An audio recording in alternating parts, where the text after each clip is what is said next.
उत्तर पुणे जिल्ह्याच्या शिरूर तालुक्यातील पिंपरखेड या ठिकाणी रोहन बोंबे या 13 वर्षाच्या मुलाचा खरं तर बिबट्याच्या हल्ल्यात निधन झालेलं आहे आणि ही संपूर्ण घटना ही कुटुंबियांच्या समोर घडलेली आहे. आपण सध्या त्या कुटुंबासोबत आहोत. त्यांच्या या ठिकाणी आपण पाहतोय की आजी आणि आई आहे. आपण तिची संवाद साधणार आहे. काय सांगाल आजी? खरं तर रोहन खेळत असताना त्याच्यावरती बिबट्याने हल्ला केलेला आहे. इथं मायापाशी उभा होता आणि तिकून पत्र्याचे डबे आला, असे डबे घातले, असं ओढून नेलं माझ्या बाळाला.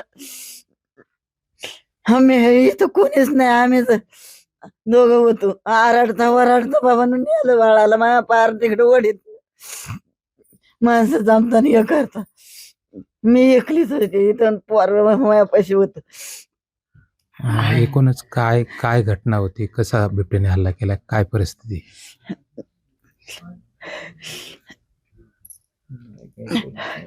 हे तिकून कोण आलं आमच्या नजरच नाही पडलं. आला असं माझ्या बाळावर झेप घातली. माया मोर उभं होत.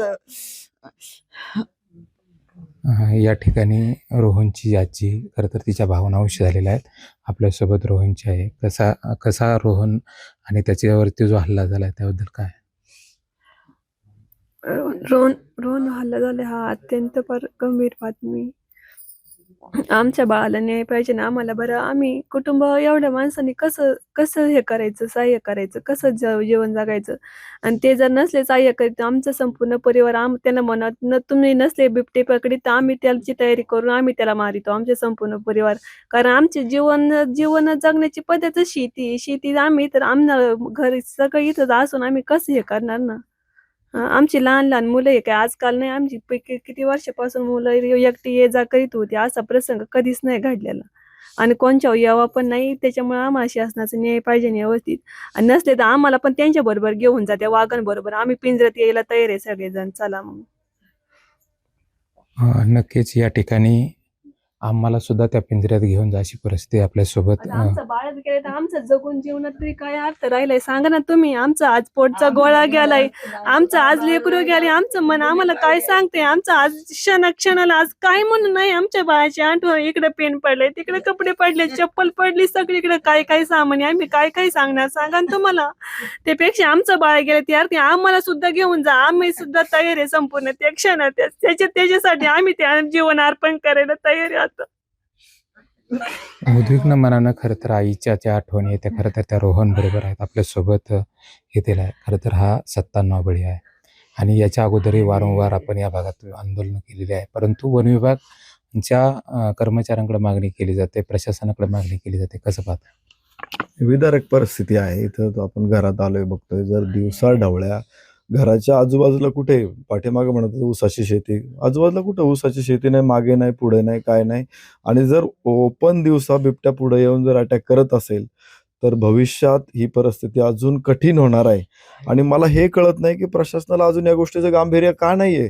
20 वर्षापूर्वी पहिला बिबट्या आमच्याकडे दिसला त्यावेळेस तुम्ही पाट्या लावल्या की बिबट प्रवण क्षेत्र आहे, काठी करा, आवाज करून समूहाने जा, इकडं असं करा, काही सूचना दिल्या. पण तो बिबट्या इथे राहणार आहे, इथे वाढणार आहे, त्यांची संख्या वाढणार आहे, त्याच्यावरती प्रतिबंध करावा लागेल.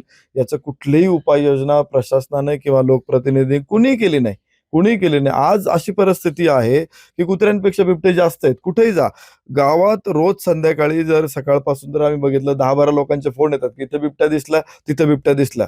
म्हणजे आमच्याच गावामध्ये जर ही संख्या 50-100 असेल, शेजारच्या गावामध्ये तीच परिस्थिती आहे. वन विभागाचे ऑफिशियली अधिकारी अनऑफिशियली सांगतात की शिरूर परिक्षेत्रामध्ये 500 बिबटे आहेत, जुन्नर परिक्षेत्रामध्ये 700-800-1200 बिबटे आहेत.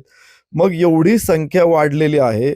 आता ते हल्ले त्याच्या प्रमाणात वाढणार आहे आणि अजूनही प्रशासन काहीही उपाययोजना करत दिसत नाही. ही खरं तर शोकांतिका आहे. आणि परत उचललेला बिबट्या परत लोकवस्तीतच सोडायचा आहे तुम्हाला, म्हणजे तिथं तुम्ही तो वाढवणार आहे पुन्हा एकदा. आज ही संख्या एवढी आहे तर पुढच्या वर्षभरामध्ये ही संख्या 2000ची 4000 होणार आहे, 4ची 8000 होणार आहे. आणि आज जर प्रशासन म्हणतंय, फॉरेस्ट खातं म्हणतंय की आम्ही हतबल आहे, आमच्याकडे यंत्रणा नाहीये, तर उद्या ती संख्या विस्फोट होणार आहे. माणसांचं जगणं मुश्किल होणार आहे. आज प्रतिबंध जर केला नाही तर उद्या कठीण परिस्थिती होणार आहे. म्हणून आज आम्ही ठरवलंय की निर्णय येईपर्यंत आम्ही पुणे नाशिक हायवे बंद ठेवणार म्हणजे ठेवणार. आम्ही 48 तासांचं नियोजन केलेलं आहे. पण जर प्रशासन 48 तासामध्ये जर आम्हाला काही रिपोर्ट देत नसेल तर त्याच्याही पुढे जाऊन आम्हाला आंदोलन करायची आमची तयारी आहे. आता आम्ही मागे हटणार नाही. एकतर बिबट्या शेड्यूल 1 मधून काढला पाहिजे, म्हणजे त्याचं संरक्षण काढलं पाहिजे, लोक मारतील. नाहीतर ते नसेल जमत, दुसरी गोष्ट शिफ्टिंगचा एक पर्याय आहे का या परिसरामध्ये जर आज 2000 बिबटे असतील तर प्रशासनानं 2000 बिबटे संरक्षित ठिकाणी हलवण्याचं नियोजन करावं. त्यासाठी पुरेसा निधी उपलब्ध करून द्यावा. त्याच्यानंतर मॅन पॉवर द्यावी, आवश्यक अशी टेक्नॉलॉजी द्यावी आणि जोपर्यंत शेवटचा बिबट्या मानवी वस्तीतला उचलत नाही तोपर्यंत मोहीम सुरू ठेवावी, ती बंद करू नये, अशी आमची सगळ्यांची मागणी आहे. आणि नसेल तिसरा पर्याय जो नसबंदीचा आहे तो एवढा इफेक्टिव्ह नाहीये, पण ती पण केलीच पाहिजे. त्यामुळे ह्या 3 गोष्टी घेऊन आज आम्ही आंदोलनाला बसतोय आणि जोपर्यंत निर्णय शासनाकडून ठोस येत नाही तोपर्यंत आंदोलन थांबणार नाही. खरं तर निशब्द करणारे हे शब्द आहेत. एका माईचं लेकरू गेलेलं आहे, आजीचा नातू गेलेला आहे आणि आपल्या परिवारातला रोहन गेलेला आहे. या उद्विग्न भावनेतून हा कुटुंब खरं तर शोकाकुळ झालेला आहे. परंतु आज माझ्या रोहनवर निभावलं ते उद्या कोणातरी निभावणार आहे. म्हणून स्वतः आई खऱ्या अर्थानं या ठिकाणी आम्हाला याच्यावरती ठोस निर्णय होत नाही तोपर्यंत आम्ही मागं हटणार नाही, अशा भूमिकेमध्ये या ठिकाणी हे बोंबे परिवार पाहायला मिळत आहे. अमोल दरेकर, जय महाराष्ट्र, शिरूर, पुणे.